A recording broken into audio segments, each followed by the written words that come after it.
Hello friends, welcome to you. यह video आपके लिए बहुत ही इंटरेस्टिंग होने वाला है। इसे आप एंड तक देखेंगे। आइए हम इस वीडियो को स्टार्ट करते हैं। आज हम इस वीडियो में पारिस्थितिक पिरामिड्स के बारे में अध्ययन करेंगे। इसे हम इकोलॉजिकल पिरामिड्स के नाम से भी जानते हैं अथवा इन्हें हम आहार पिरामिड भी कहते हैं। ये वो पिरामिड नहीं हैं जिन्हें आप बचपन से सुनते आए हैं। ये पारिस्थितिक पिरामिड है। इससे पहले आप बचपन में मिस्र या गीज़ा के पिरामिडों का नाम सुनते थे। वो एक प्रकार के मकबरे होते थे, लेकिन ये पिरामिड पारिस्थितिक पिरामिड है। इनका निर्माण पारिस्थितिक तंत्र में किसी खाद्य श्रृंखला के विभिन्न पोषी स्तरों के द्वारा होता है। पारिस्थितिक पिरामिड की रूपरेखा अर्थात इसकी विचारधारा जो होती है, सबसे पहले चार्ल्स एल्टन ने सन 1927 में रखी थी। पारिस्थितिक पिरामिड की विचारधारा सबसे पहले चार्ल्स एल्टन ने सन 1927 में रखी थी। इसलिए इन पिरामिडों को हम एल्टोनियन पिरामिड के नाम से भी जानते हैं। चार्ल्स एल्टन के नाम पर ही इन पिरामिड्स को हम एल्टोनियन पिरामिड्स कहते हैं। अब हम इसकी परिभाषा को देखते हैं। किसी पारतंत्र में आहार श्रृंखला के विभिन्न पोषी स्तरों की संख्या, जीवभार तथा संचित ऊर्जा का पारस्परिक संबंध प्रदर्शित करने के लिए जिन लेखा चित्रों का प्रयोग किया जाता है, उन लेखा चित्रों को हम पारिस्थितिक पिरामिड कहते हैं। तो पारिस्थितिक पिरामिड क्या है? किसी पारतंत्र में विभिन्न पोषी स्तरों को प्रदर्शित करने के लिए प्रयुक्त किए गए लेखा चित्र हैं, अर्थात आरेखीय निरूपण है। पारिस्थितिक पिरामिड मुख्यतः तीन प्रकार के होते हैं। कितने प्रकार के होते हैं? पिरामिड जो होते हैं, चार्ल्स एल्टन ने बताया कि ये तीन प्रकार के होते हैं। पहला पिरामिड होता है जीव संख्या का पिरामिड, दूसरा पिरामिड होता है जीव भार का पिरामिड, और तीसरा पिरामिड होता है संचित ऊर्जा अर्थात ऊर्जा का पिरामिड। तो सबसे पहले हम जीव संख्या का पिरामिड के बारे में अध्ययन करेंगे। कौन से पिरामिड के बारे में अध्ययन करेंगे? जीव संख्या के पिरामिड के बारे में, पिरामिड ऑफ नंबर। देखिए यहाँ पर हमने दो पारिस्थितिक तंत्रों का वर्णन किया है। पहला पारिस्थितिक तंत्र है घास का पारिस्थितिक तंत्र। किसका तंत्र है ये? घास का पारिस्थितिक तंत्र। घास के पारिस्थितिक तंत्र में इसके आधार पर उत्पादक होते हैं, जिन्हें हम प्रोड्यूसर कहते हैं। और ये प्रोड्यूसर जो होते हैं वो हरे पौधे होते हैं। क्या होते हैं? हरे पौधे होते हैं। इसके बाद अगले जो श्रेणी होती है वह उपभोक्ता की होती है, और इसमें हमने उपभोक्ताओं की कई श्रेणियां प्रदर्शित की हैं। तो उपभोक्ताओं को हम क्या कहते हैं? कंज्यूमर्स कहते हैं। क्या कहते हैं?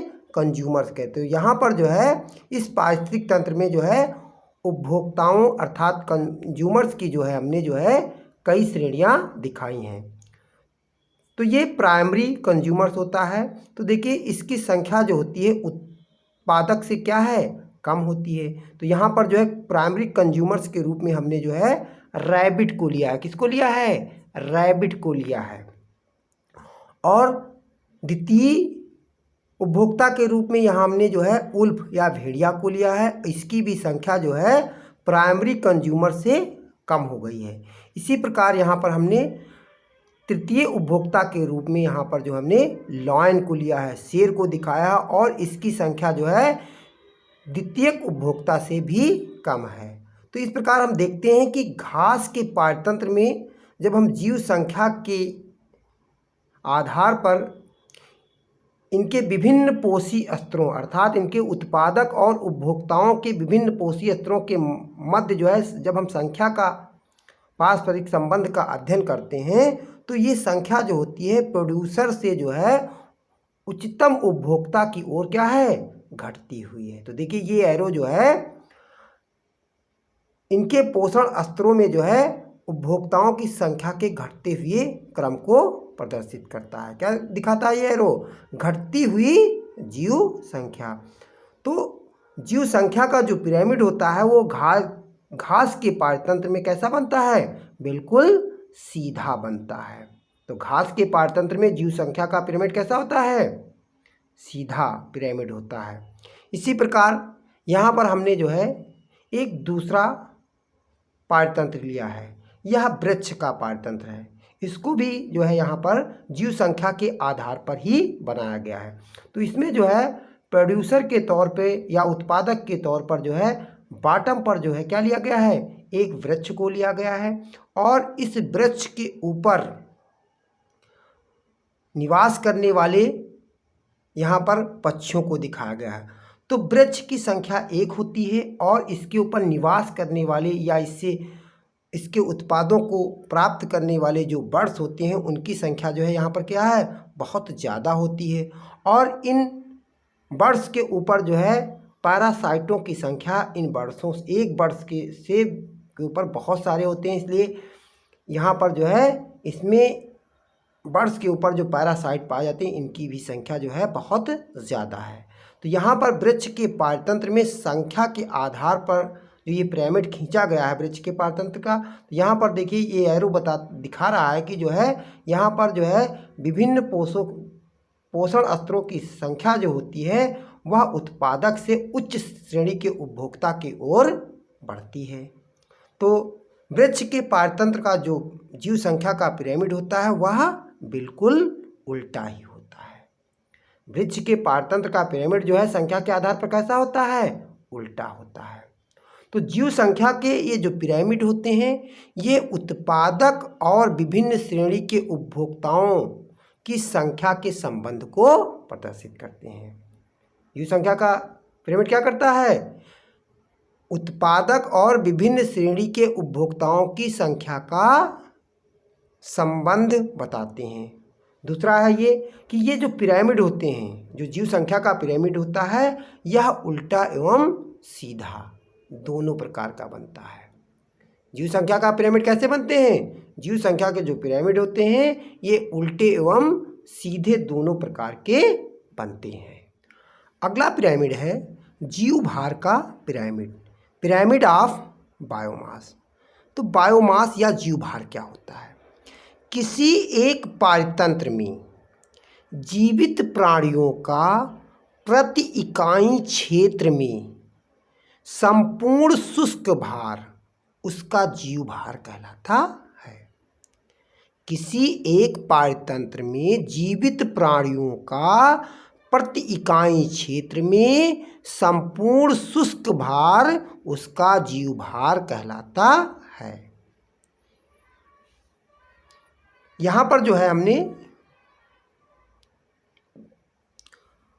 दो पारतंत्रों का वर्णन किया है। तो पहला पारतंत्र है घास के मैदान का पारतंत्र। किसका पारतंत्र है, घास के मैदान का पारतंत्र। यहाँ पर जो है यहाँ पर बेस पे जो है प्रोड्यूसर हैं जिन्हें हम उत्पादक कहते हैं और उत्पादक के अंतर्गत जो है हरे पौधे आते हैं। बाकी ऊपर जो है हमने कई श्रेणी के उपभोक्ताओं को लिया है। यहाँ पर देखिए इस पारतंत्र में जो है हमने 4 श्रेणी के उपभोक्ताओं, प्रथम श्रेणी के उपभोक्ता, द्वितीय श्रेणी के उपभोक्ता, तृतीय श्रेणी के उपभोक्ता और चतुर्थ श्रेणी के उपभोक्ता। तो यहाँ पर जो है उत्पादकों का जो होता है जीव भार वह सबसे ज़्यादा होता है। क्या होता है, सबसे ज़्यादा होता है। फिर उसके बाद जो है प्राइमरी कंज्यूमर्स का जो जीव भार होता है जिन्हें हम हर्बीवोरस कहते हैं। प्राइमरी कंज्यूमर्स को क्या कहा जाता है, हर्बीवोरस कहा कहा जाता है। इसका जीवभार जो होता है वह उत्पादक से कम होता है। इसी प्रकार जो द्वितीयक श्रेणी के उपभोक्ता होते हैं, जिन्हें हम प्रथम मांसाहारी कहते हैं, इनका जीवभार जो होता है वह प्राथमिक उपभोक्ता से कम होता है। इसी प्रकार तृतीय श्रेणी के उपभोक्ता का जीवभार जो होता है वह द्वितीय श्रेणी के उपभोक्ता से कम होता है। फिर सबसे ऊपर आता है उच्चतम श्रेणी का उपभोक्ता। इसका जीवभार जो होता है वह तृतीय श्रेणी के उपभोक्ता से कम होता है। तो यह आलेखीय निरूपण जो होता है वह जीवभार के घटते हुए क्रम को प्रदर्शित करता है कि उत्पादक से जो है उपभोक्ता की ओर जो है जीवभार क्या होता है, घटता है। तो घास के मैदान का जब आलेखीय निरूपण किया जाता है तो वो जो पिरामिड बनता है वो बिल्कुल सीधा बनता है। तो घास के मैदान का जीवभार के आधार पर खींचा गया आलेखीय निरूपण का पिरामिड कैसा होता है, बिल्कुल सीधा बनता है। इसी प्रकार यहाँ पर दूसरा पारतंत्र है। ये जो है तालाब के पारतंत्र का जो है आलेखीय निरूपण जो है जीवभार के आधार पर किया गया है। यहाँ पर जो है प्रोड्यूसर या उत्पादक जो होते हैं वो डाई एटम्स और फाइटो प्लैंक्टॉन्स होते हैं। कौन होते हैं उत्पादक? डाई एटम्स और फाइटो प्लैंक्टॉन्स। इनका जो शुष्क भार होता है वो क्या होता है, बहुत कम होता है। इसके बाद उपभोक्ता जो होते हैं इनके जो कई श्रेणी के, उनका जीवभार जो है धीरे धीरे जो है क्या होता है, ऊपर की ओर बढ़ता है।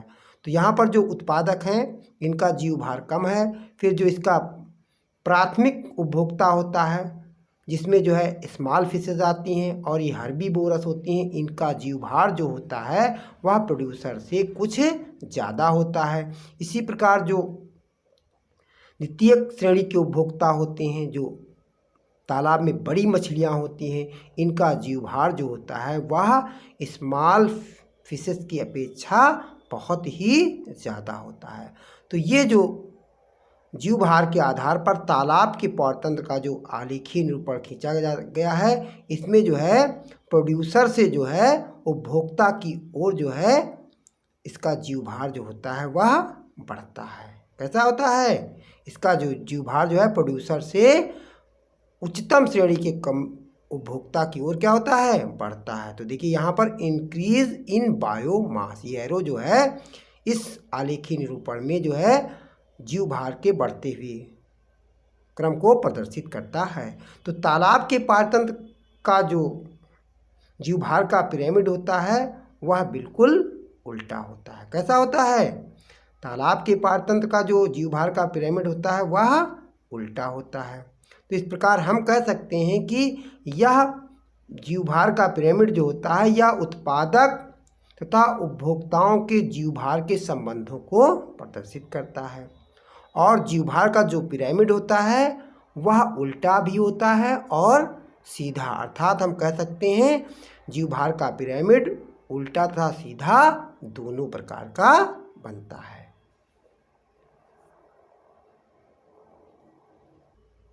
अगला पिरामिड है ऊर्जा का पिरामिड, पिरामिड ऑफ एनर्जी। देखिए यहाँ पर जो है कोई भी आप पारतंत्र ले लीजिए और इसके किसी भी आहार श्रृंखला के विभिन्न पोषी स्तरों के मध्य यदि आप ऊर्जा के आधार पर जो है आलेखीय निरूपण करेंगे तो इसका जो पिरामिड होता है वो बिल्कुल सीधा बनता है, क्योंकि उत्पादक की ऊर्जा जो होती है सबसे ज़्यादा होती है और उच्चतम श्रेणी के उपभोक्ता की ओर जो है ऊर्जा का क्रम क्या होता है, धीरे धीरे घटता है। तो यहाँ पर ऊर्जा की क्रम को जो है घटता हुआ ये एरो प्रदर्शित करता है। तो किसी भी पारतंत्र की किसी भी आहार श्रृंखला का जो ऊर्जा का पिरामिड जो बनता है वह बिल्कुल सीधा बनता है। इसलिए हम कह सकते हैं ऊर्जा का पिरामिड जो होता है हमेशा सीधा ही बनता है। आई होप आप सभी को यह वीडियो पसंद आया।